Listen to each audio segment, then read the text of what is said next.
Hi, once again, I'm Sydney. I am a servant of the Almighty God. And in this episode, I want to putting this all together. See, this kind of came to me over the last, a long time, because the first stuff, when I had that death experience, but in the last 20 years or so, when I got these messages, our science reveals God's methods. The key to meeting God's expectation of us is self-control, and diversity is His. As servants, we must honor His diversity. It was just dribs and drabs, but I think now it's coming all together, and I want to kind of share this.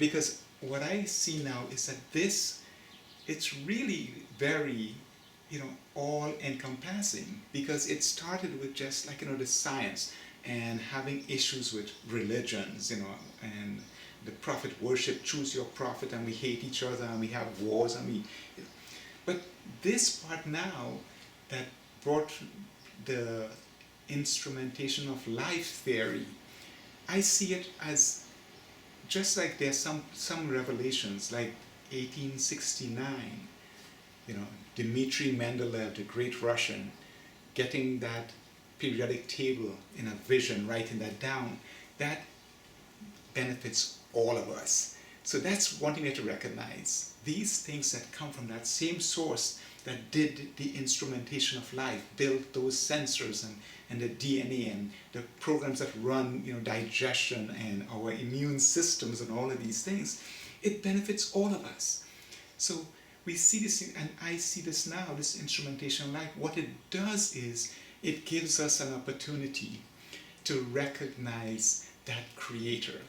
And we can have that personal relationships that all the prophets talk about, that personal relationship with the creator that brings us all together. We don't have to choose which one we believe.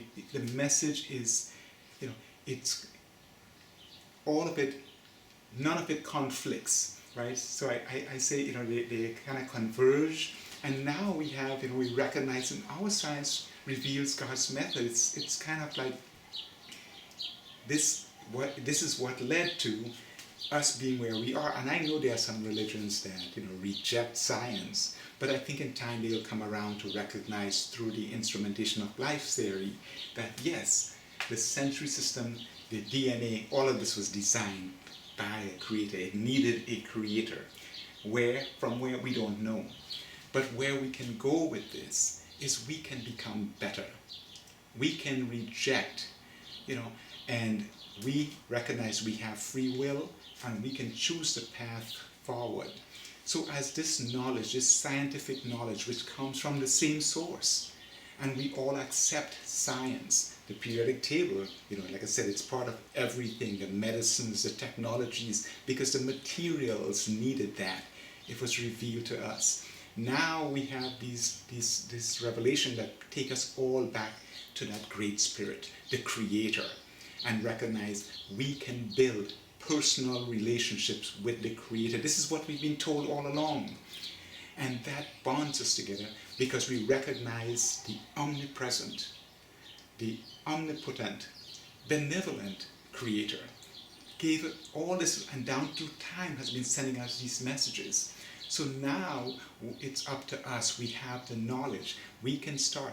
And so what I'm talking about is a global community, a true brotherhood of mankind, where we recognize what's common within all of us, what is desirous of the Great Spirit, the Creator, so that we all become true brothers and sisters around the world, where we recognize the commandments and we care about each other.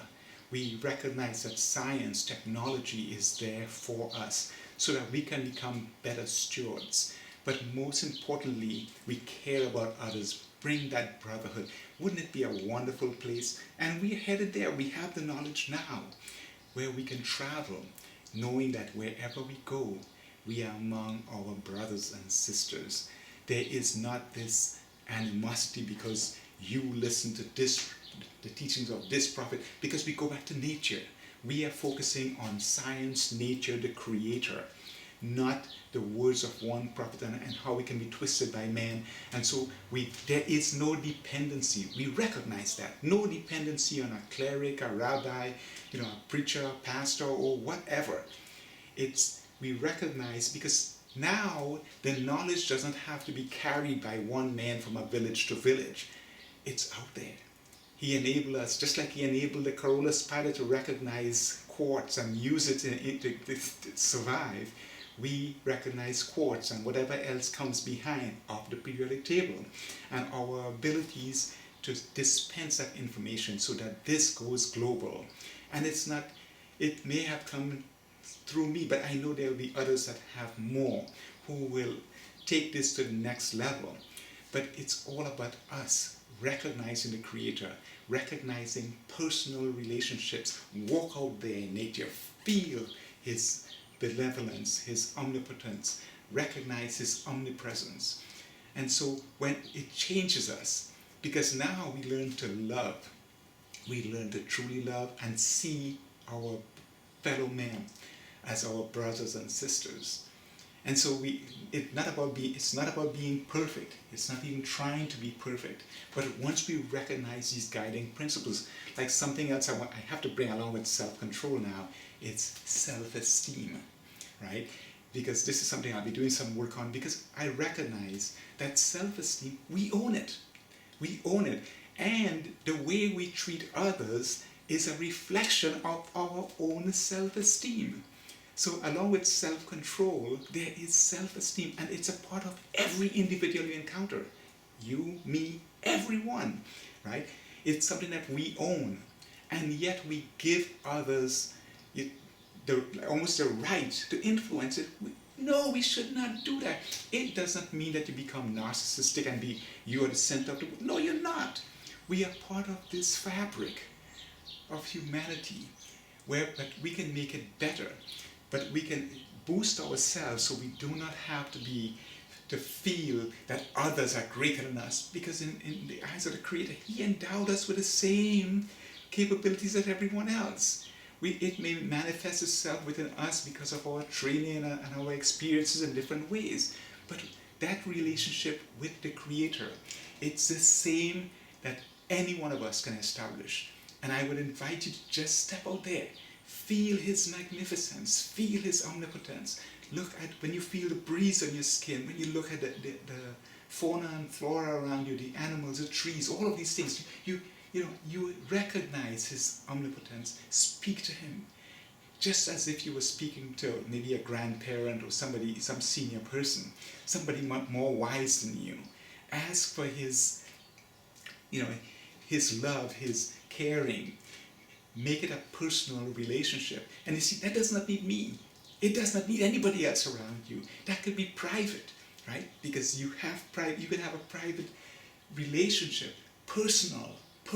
You don't need, because we have passed that day where we need someone to come and teach us what's in the book. The books are all there. We can go read it. We get the commandments, and we push aside these pieces that tend to divide us. No, my relationship is the one who created, where nature is the manifestation of God's omnipotence, right? Nature is the manifestation because He built all of these things, and we see it. The DNA that's throughout all of us. We see all.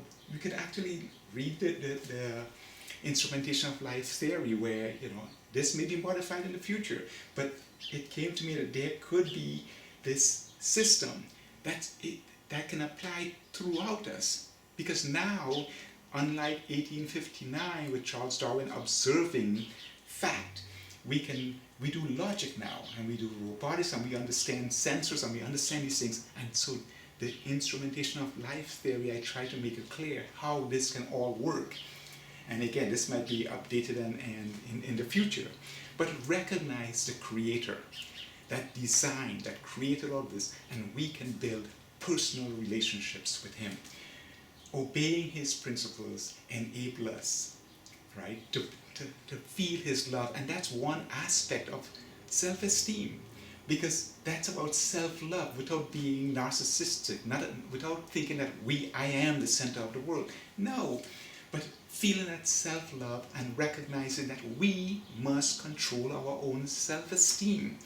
But one significant part is when you recognize that you are loved by the Creator, the one who designed the entire ecosystem, where all of this, the way the sun, the revolution of the earth, and I've talked about this in my books. People, you got to recognize, we are on this little speck flying through space, and we keep that little envelope of air, our atmosphere. And if you think about it, you throw a stone, it's not taking that, but it's spinning and flying through space, but keeping this little thing that keeps us alive. This is the wonders of the Creator. And we have to recognize that we can build that personal relationship. We can feel empowered. It doesn't matter what someone thinks about you. Your self-esteem is yours. Recognize that. And the fact that they may, look down on you is actually a reflection of their self-esteem. I had to because this is self-empowering. Recognize the value of self-esteem, feeling good about yourself, and especially it can be boosted when you realize you are loved by the Creator of all of it. Okay, and so with that love, we can reach out to others across the world. Across the world. I'm not just talking about in your neighborhood. So I will, I may have started one aspect of this, but you can carry it. And I will try so that we can all empower each other. So when we are with our enlightened brothers and sisters, right? Because even the unenlightened, we can enlighten them. Because we're not asking them to do anything. We just say, no, it's just awareness. Just like I just did with self-esteem. Recognize the awareness is the beginning of enlightenment. And so this is something that we can set out across the world. And you may have better ideas of how we can do that. But, I see, again, and this is part of, being in IT and, recognizing scalability and all of these things. But you can help. We can start this movement towards a true brotherhood of mankind, where we care, we love, we are into conservation, we are being good stewards of what He has granted to us. Okay? So again, this is a short thing to talk about what it's all about. See the big picture, not just some small group where you get together in a little commune. I'm totally against that kind of stuff. It's about knowledge. Knowledge grows. Knowledge actually encourages questioning, because then that's an opportunity to expand on the reasons why and how and all of these things. So it's not about getting into a little thing and like, no, just follow. No!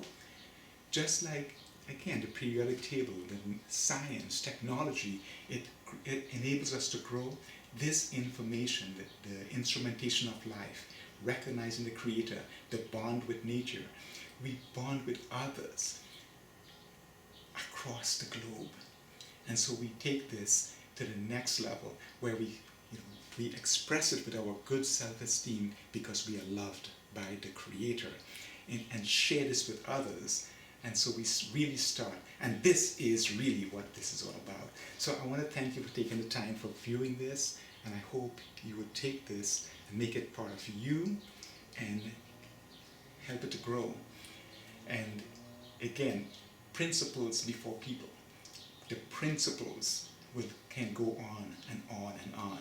We are here for a short time, but we can be of great service to everyone else by assisting them, enabling, enlightening them of the Creator, and helping humanity, to get to this inflection point, recognizing the Creator. So I want to thank you again, and recognize it's not a coincidence that you encountered this. It's a series of decisions that you made somewhere along the path that led you down this way. And I hope you would benefit and assist others in benefiting and building this much better humanity going forward. Again, thank you, and until next time, I'm Sydney, and may God bless us all.